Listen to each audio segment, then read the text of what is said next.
दिल्ली में cafes food सर्व करने की बजाय स्कैम सर्व कर रहे हैं। अगर बाद में बोल देंगे मुझसे जबरदस्ती साइन कराया फिर नहीं बोल सकती और क्या बोले। नहीं दी कि जब से ये महिला पुलिस स्टेशन में आकर के मेरे विरुद्ध शिकायत दे करके गई है, उसी दिन से मेरे साथ इन लोगों ने पैसे की डिमांड शुरू कर दी है। यहाँ से गिरफ्तार किया गया। जब इनसे पूछताछ की गई तो पूछताछ में इन्होंने अपनी सारी मोडस ऑपरेंडी बताई।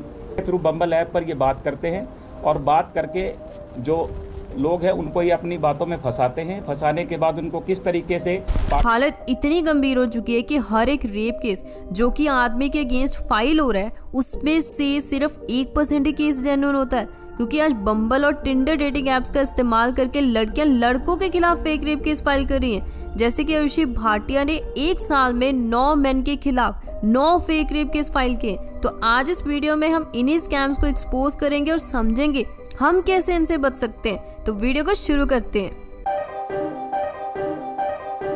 मैं आपको एक केस बताती हूँ जिसपे ना 7 लोगों का एक गैंग था जो कि टिंडर और बम्बल डेटिंग एप्स के थ्रू लोगों पर फेक एफआईआर रजिस्टर करने के नाम पर पैसे हटते।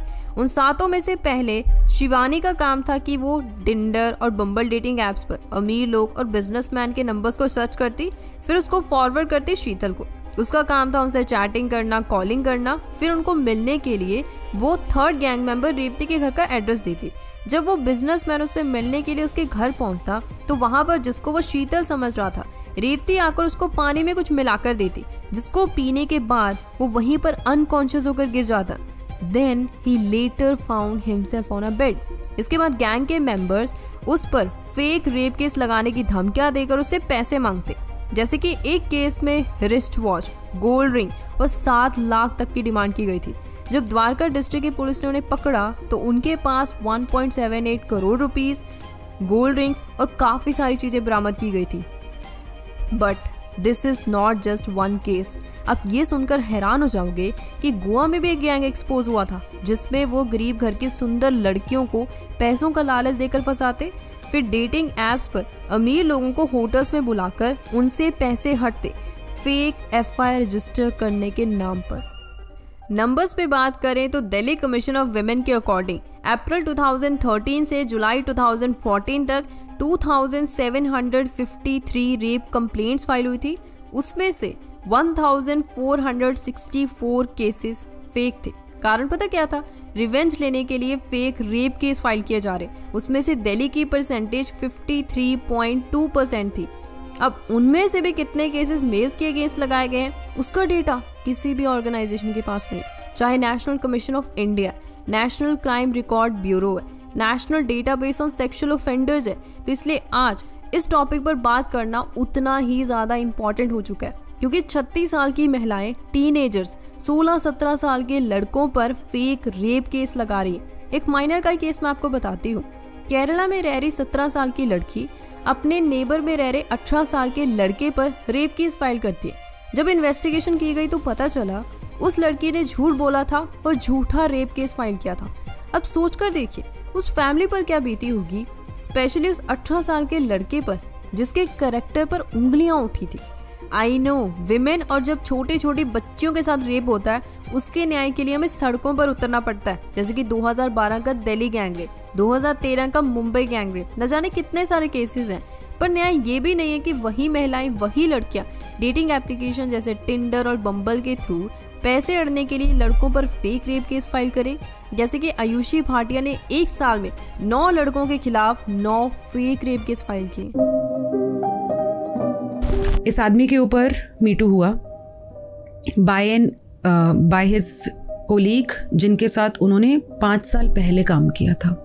Okay, and this woman said that he made advances at her, और ये सब वो सब कोई प्रूफ नहीं था। उन्होंने सिर्फ ट्वीट डाली थी जो मीटू के टाइम पे परमानेंटली हो रही थी। नेटफ्लिक्स का एक बहुत ही स्ट्रेंज एंटी हरासमेंट रूल है। जब मैंने रीड किया I was shocked, so I thought कि मुझे आपके साथ भी शेयर करना चाहिए। नंबर 1, आप किसी भी फीमेल को 5 सेकंड से ज्यादा नहीं देख सकते। ये एंटी हरासमेंट लॉ के अगेंस्ट है। नंबर 2, जिस टीम मेंबर के साथ आप काम कर रहे हो उससे आप उसका नंबर नहीं मांग सकते। नंबर 3, जिस टीम मेंबर के साथ आप काम कर रहे हो अगर उसने एक बार आपके साथ बाहर जाने से मना कर दिया, आप पूरी लाइफ टाइम में उससे दोबारा नहीं पूछोगे। एक ऐसा ही स्ट्रेंज केस दीपिका भारद्वाज जो कि एक जर्नलिस्ट है, उन्होंने राजमानी की पॉडकास्ट में बताया कि एक बार एक लड़की ने अपने बॉस के खिलाफ, वो भी 5 साल के बाद, ट्विटर पर ट्वीट डालकर हैरासमेंट का दोष लगाया, क्योंकि उसका बॉस उसको डांटता था, वो ढंग से काम नहीं करती थी और अंडर परफॉर्म करती थी। बट जैसे उसके बॉस ने उसके अगेंस्ट कंप्लेंट फाइल की, तब तक वो मैडम विदेश में बैठी, वहीं पर उस बॉस की लाइफ पूरी रिस्क में डालकर। इसमें हमें लीगल प्रोफेशनल के साथ साथ कैसे खुद को मेंटली प्रिपेयर करना है ना, उसके सोल्यूशन मिलेंगे।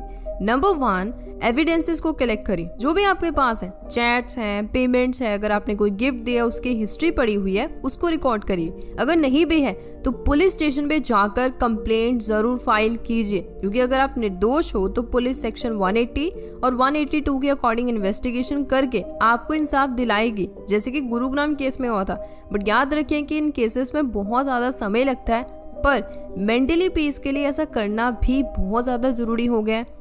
नंबर 2, चैट जीपीटी की हेल्प से आप अपने खिलाफ लगे हुए फॉल्स एलिगेशंस के अगेंस्ट लड़ सकते हो। ये बात युवराज, जो कि मेन वेलफेयर ट्रस्ट से, उन्होंने खुद कही है। सिंपल, जो भी आपके ऊपर फॉल्स एलिगेशंस लगे हैं उस रिपोर्ट को लेना है, और प्लस जो आपको लगता है कि इस रिपोर्ट में फॉल्स एलिगेशंस हैं उन पॉइंट्स को लिखना है। फिर इन दोनों ही रिपोर्ट्स को आपको चैट जीपीटी पर टाइप करना है और लिखना है, according to domestic violence act of India, please write this report in legal format so I can fight against this case. तो इससे आपके पास एक जजमेंट और एक रिपोर्ट बनकर आ जाएगी, जिससे आपको आइडिया हो जाएगा कि आपको कैसे बोलना है, कैसे नहीं बोलना है, कैसे बिहेव करना है। ऑब्वियसली आपको एक प्रोफेशनल की हेल्प तो चाहिए, बट आपको कैसे रिएक्ट करना है, कैसे बिहेव करना है, उसका आपको आइडिया मिल जाएगा।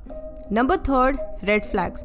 किसी भी डेटिंग एप्लीकेशन पर किसी भी पर्सन के साथ अगर आप चैटिंग कर रहे हो, डेट कर रहे हो, हमेशा उसमें रेड फ्लैग्स को नोटिस करो। जैसे कि एक बहुत बड़ा रेड फ्लैग है, बहुत सारे केसेस में कॉमन पाया जाता है, मैं आपको बताती हूँ।